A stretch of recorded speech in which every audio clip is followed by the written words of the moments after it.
नमस्ते। आपको और आपके परिवार को हिंदू नव वर्ष विक्रम संवत 2083 की ढेर सारी अग्रिम शुभकामनाएं। 19 मार्च 2026 को चैत्र नवरात्रि का प्रारंभ भी हो रहा है, जो बेहद शुभ समय है। आपके मन में यह सवाल अक्सर आता होगा कि शुभ दिन पर तेल की कढ़ाई चढ़ाना तलना सही है या नहीं। आइए इस पर विस्तार से बात करते हैं। क्या नए साल के दिन तेल की कढ़ाई चढ़ा सकते हैं? हाँ, बिल्कुल। हिंदू धर्म में त्योहारों और शुभ अवसरों पर पक्का खाना, पूरी, कचौड़ी, पकवान बनाने की परंपरा रही है। शुभता का प्रतीक तेल की कढ़ाई चढ़ाना संपन्नता और खुशी का प्रतीक माना जाता है। नए साल के स्वागत में घर में पकवान बनना शुभ संकेत है। सावधानी, बस ध्यान रखें कि चैत्र नवरात्रि का पहला दिन होने के कारण भोजन सात्विक होना चाहिए। इसमें लहसुन और प्याज का प्रयोग न करें। क्या करें शुभ शुरुआत के लिए? कलश स्थापना। चूंकि इसी दिन से नवरात्रि शुरू हो रही है, यदि आप चाहें तो शुभ मुहूर्त में घट स्थापना करें। नीम और मिश्री का सेवन। नव वर्ष के पहले दिन नीम की कोमल पत्तियों को मिश्री के साथ खाने की परंपरा है। माना जाता है कि इससे पूरे साल स्वास्थ्य अच्छा रहता है। ध्वजारोहण। अपने घर की छत पर केसरिया या धर्म ध्वज लगाएं। द्वार पूजन। मुख्य द्वार पर आम या अशोक के पत्तों का तोरण बंदरवार लगाएं और स्वास्तिक बनाएं। दान पुण्य। नए साल के पहले दिन क्षमता अनुसार दान करना बहुत लाभकारी माना जाता है। क्या न करें वर्जित बातें? तामसिक भोजन। इस दिन मांस, मदिरा, लहसुन और प्याज के सेवन से बचें। क्लेश और विवाद। साल का पहला दिन है, इसलिए घर में झगड़ा या बहस न करें। मन को शांत और खुश रखें। देर तक सोना। सूर्योदय से पहले उठकर स्नान करना और उगते सूर्य को अर्घ्य देना शुभ माना जाता है। कटु वचन। किसी का अपमान न करें और न ही झूठ बोलें। खाने में क्या खास बनाएं? चूंकि आप कढ़ाई चढ़ा रहे हैं, तो आप ये चीजें बना सकते हैं। पूरी और कुम्हरे कद्दू की सब्जी, ये सात्विक और पारंपरिक है। श्रीखंड पूरी। महाराष्ट्र में गुड़ी पड़वा नव वर्ष पर इसे खास तौर पर बनाया जाता है। हलवा या खीर। मीठे से शुरुआत करना हमेशा अच्छा होता है। एक छोटा सा सुझाव, अगर आप व्रत रख रहे हैं तो आप कुट्टू या सिंघाड़े की पूरियां और आलू की सब्जी बना सकते हैं। क्या आप चैत्र नवरात्रि की घट स्थापना के शुभ मुहूर्त के बारे में जानना चाहेंगे? हिंदू नव वर्ष 19 मार्च 2026 का दिन ऊर्जा और सकारात्मकता से भरा होता है। ये दिन केवल पूजा पाठ तक सीमित नहीं है, बल्कि नई शुरुआत का उत्सव है। 1. नए कपड़े पहनना। हिंदू नव वर्ष पर नए कपड़े पहनना बहुत शुभ माना जाता है। यह न केवल आपके उत्साह को बढ़ाता है, बल्कि शास्त्रों के अनुसार नए साल पर नए वस्त्र धारण करना आने वाले समय में समृद्धि और संपन्नता का प्रतीक है। यदि संभव हो तो इस दिन पीले, केसरिया या सफेद रंग के वस्त्र पहने, क्योंकि ये रंग शुद्धता और सात्विकता के प्रतीक हैं। 2. कहीं घूमने जाना। आप निश्चित रूप से घूमने जा सकते हैं। नए साल का स्वागत प्रकृति के साथ या अपनों के साथ करना मानसिक शांति देता है।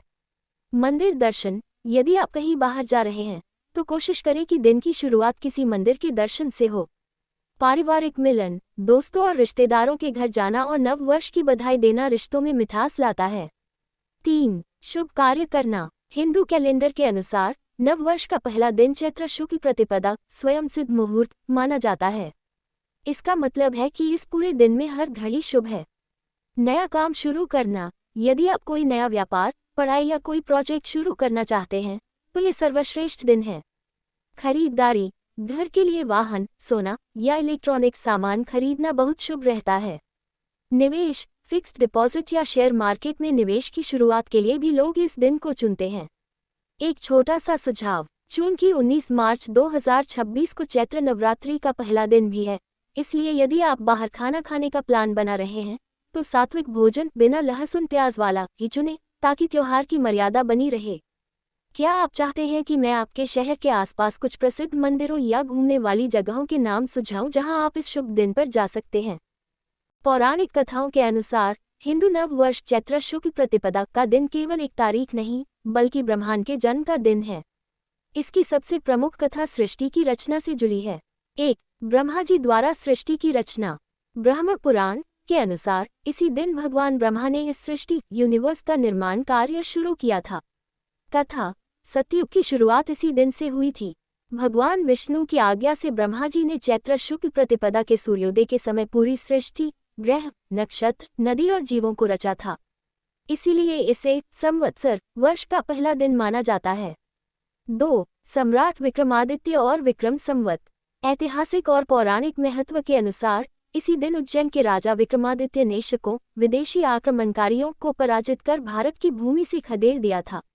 विजय का प्रतीक, इस महान विजय की स्मृति में उन्होंने एक नया कैलेंडर शुरू किया जिसे हम विक्रम संवत कहते हैं।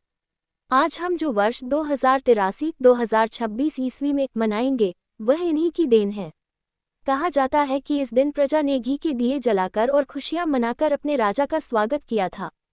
3. भगवान विष्णु का मत्स्य अवतार। एक अन्य कथा के अनुसार जब प्रलय के समय वेदों को सुरक्षित रखना था, तब भगवान विष्णु ने मत्स्य अवतार, मछली का रूप लेकर वेदों की रक्षा की थी। मत्स्य अवतार का प्राकट्य भी इसी समय के आसपास माना जाता है, जो नई शुरुआत और जीवन की रक्षा का प्रतीक है। 4. मर्यादा पुरुषोत्तम राम का राज्याभिषेक। त्रेता युग में जब भगवान श्री राम रावण का वध करके अयोध्या लौटे और वनवास पूरा किया, तो उनका राज्याभिषेक कॉरोनेशन इसी चैत्र शुक्ल प्रतिपदा के दिन हुआ था। अयोध्या वासियों ने इस दिन केसरिया ध्वज फहराए थे, जिसे आज भी हम गुड़ी पड़वा या नव वर्ष पर घर की छतों पर झंडा लगाकर याद करते हैं। इस दिन का वैज्ञानिक महत्व भी है। पौराणिक कथाओं के साथ साथ इसका प्राकृतिक आधार भी बहुत मजबूत है। ऋतु परिवर्तन। इसी समय वसंत ऋतु का आगमन होता है। पेड़ों पर नई पत्तियां आती हैं और फसल पककर तैयार होती है। दिन रात बराबर। खगोलीय दृष्टि से भी यह समय सौरमंडल में बड़े बदलावों का होता है। निष्कर्ष, ये दिन अंधकार पर प्रकाश, बुराई पर अच्छाई और जड़ता पर चैतन्यता की जीत का संदेश देता है। क्या आप इस दिन की पूजा विधि या नीम मिश्री खाने के पीछे की रोचक कहानी जानना चाहेंगे? नीम और मिश्री खाने की यह परंपरा जितनी पौराणिक है, उतनी ही वैज्ञानिक भी है। हिंदू नव वर्ष के दिन इसे खाना एक बहुत ही गहरा अर्थ रखता है। यहाँ इसके पीछे की कहानी और कारण दिए गए हैं। 1. पौराणिक कथा, अमृत की बूंदें। एक पौराणिक मान्यता के अनुसार जब देवों और असुरों के बीच समुद्र मंथन हुआ था, तब धन्वंतरी देव अमृत कलश लेकर प्रकट हुए थे। कहा जाता है कि उस कलश से अमृत की कुछ बूंदें पृथ्वी पर नीम के पेड़ पर गिरी थी। इसी कारण नीम को धरती का अमृत माना जाता है। नव वर्ष के पहले दिन इसे खाने का अर्थ है जीवन में आरोग्यता, अच्छे स्वास्थ्य का आह्वान करना। 2. जीवन का दर्शन, खट्टा मीठा अनुभव। नीम कड़वा होता है और मिश्री मीठी। इन दोनों को मिलाकर खाने का एक सुंदर आध्यात्मिक संदेश है। संदेश, नया साल हमारे जीवन में सुख मिश्री और दुख नीम की कड़वाहट दोनों लेकर आएगा।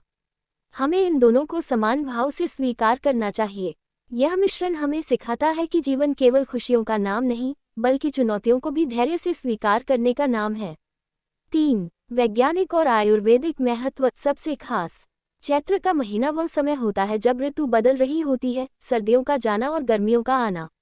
इस समय शरीर में बीमारियां होने का खतरा सबसे ज्यादा होता है। रक्त शुद्धि, खाली पेट नीम की कोमल पत्तियां चबाने से खून साफ होता है और त्वचा के रोग नहीं होते।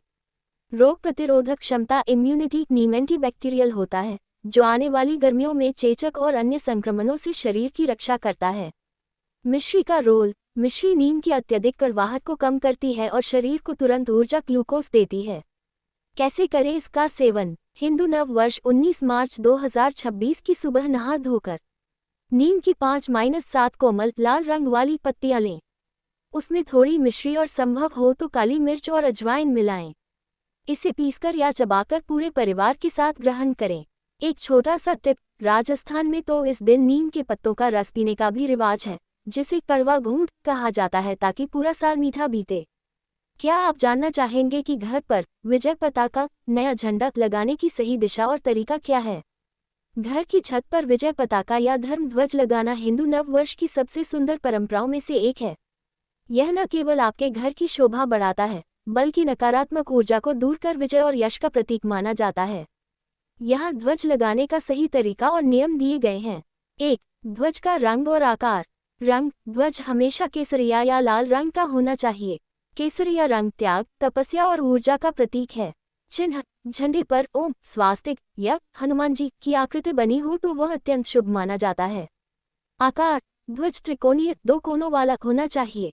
2. सही दिशा, उत्तर पूर्व ईशान कोण। ध्वज लगाने के लिए सबसे शुभ दिशा उत्तर पूर्व मानी जाती है। वायव्य कोण उत्तर पश्चिम। यदि ईशान कोण में जगह न हो तो आप इसे उत्तर पश्चिम दिशा में भी लगा सकते हैं। ऊंचाई, ध्यान रखें कि ध्वज घर की छत पर सबसे ऊंचे स्थान पर हो और वह किसी पेड़ या तार से दबना नहीं चाहिए। उसे स्वतंत्र रूप से हवा में लहराना चाहिए। 3. ध्वज लगाने की विधि स्टेप बाय स्टेप। शुद्धिकरण। सबसे पहले ध्वज को गंगाजल से पवित्र करें। पूजन। ध्वज पर रोली कुमकुम से तिलक लगाएं और अक्षत चावल अर्पित करें। मंत्र। ध्वज फहराते समय ओम नमो भगवते वासुदेवाय या जय श्री राम का जाप करें। स्थान। बांस या लकड़ी के डंडे का उपयोग करना श्रेष्ठ माना जाता है। 4. कुछ महत्वपूर्ण नियम। फटा हुआ ध्वज न लगाएं। कभी भी कटा फटा या पुराना धुंधला ध्वज न लगाएं। नव वर्ष पर नया ध्वज ही लगाना चाहिए। झुकना नहीं चाहिए। ध्वज का डंडा सीधा और मजबूत होना चाहिए। ये झुकना नहीं चाहिए क्योंकि झुका हुआ ध्वज शोक का प्रतीक माना जाता है। सम्मान। ध्वज की ऊंचाई आपके घर की अन्य वस्तुओं से अधिक होनी चाहिए ताकि ये दूर से दिखाई दे। विशेष बात, राजस्थान खासकर आपके क्षेत्र मानगरोल में लोग इस दिन अपने पुराने झंडे को उतारकर नए झंडे की स्थापना करते हैं। इसे पताका पूजन भी कहा जाता है। क्या आप चाहेंगे कि मैं आपको नव वर्ष 19 मार्च 2026 के लिए कलश स्थापना घट स्थापना का सबसे शुभ मुहूर्त बता दूं? क्योंकि इसी दिन से नवरात्रि भी शुरू हो रही है।